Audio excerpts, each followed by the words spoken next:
Halo semuanya, Reza Jonathan di sini, dan ini adalah program implementasi queue menggunakan array dalam bahasa C. Nah, sebelum masuk ke programnya, kita balik lagi ke prinsip dasar dulu dari queue itu sendiri. Jadi seperti yang kita ketahui, queue itu kan bahasa Indonesia barisan ya. Nah, jadi queue itu sebenarnya dalam struktur data punya prinsip FIFO, first in first out, yang artinya siapa yang masuk ke barisannya itu duluan, maka dia yang pertama keluar juga.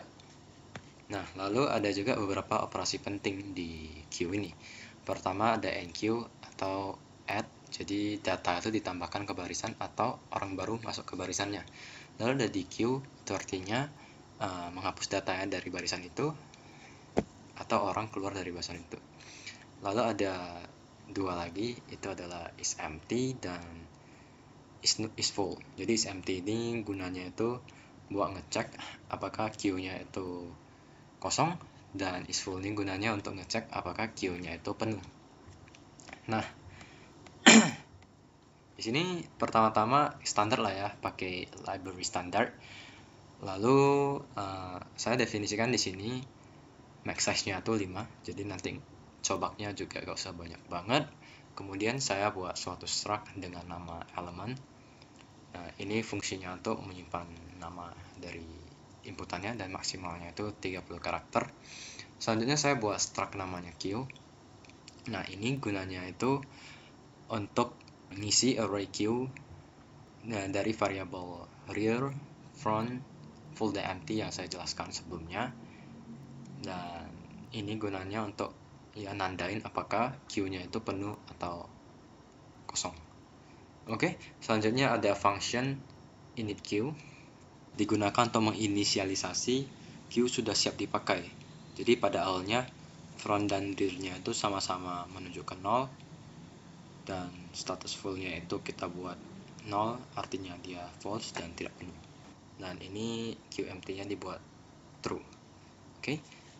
Lalu ada selanjutnya ada function isFull, ya ini digunakan untuk ngecek apakah queue-nya itu penuh. Dan isEmpty ini ya untuk ngecek apakah kosong. Nah, selanjutnya ada function addQueue. Nah, ini digunakan untuk nambahin data ke dalam queue. Jadi jika si queue-nya itu penuh, dia bakalan keluarin pesan ini. Dan ini sedikit ini logika utamanya lah untuk mengatur penambahan data agar bisa berjalan melingkar dan mendeteksi apakah queue itu penuh atau tidak. Nah, selanjutnya ini ada function delete queue. Nah, ini gunanya itu untuk menghapus data dari queue. Jadi jika datanya itu kosong, dia bakalan menunjukkan pesan bahwa queue is empty atau kosong. Dan ini adalah logika dasarnya dari si delete itu. Untuk bagian ini, untuk menghapus data dari queue, pertama si front itu dibuat geser maju satu posisi agar menunjuk ke elemen berikutnya. Kemudian data dari posisi itu disimpan ke dalam variabel sementara. Nah, sebelum dikembaliin, jadi jika setelah penghapusan itu posisi si rear sama front itu masih sama, itu artinya si queue itu udah kosong. Nah, tapi kalau misalnya si flag ini udah diaktifin, dan tentu saja setelah penghapusan queue pasti tidak penuh, sehingga flag outnya itu diset juga ke 0. Nah, selanjutnya itu ke program utamanya, function utamanya. Jadi pada function ini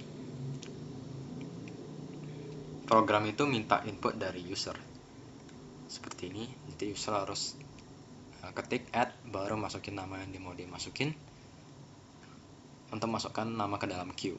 Lalu jika user ketik delete, dia bakalan ngapus data dari yang paling depan, data paling depan dari queue itu. Nah, jika dia ketik by, maka program itu akan berhenti. Kita langsung tes saja. Misal saya nama add 1, add 2, 3, 4, 5. Nah, seperti yang kita buat tadi, max-nya itu kan cuma 5, jadi 6 udah pasti tidak bisa lagi. Oke. Nah, selanjutnya kita delete si 1, jadi kita bisa masukin si 6. Nah, lalu kalau kita pencet buy, maka program akan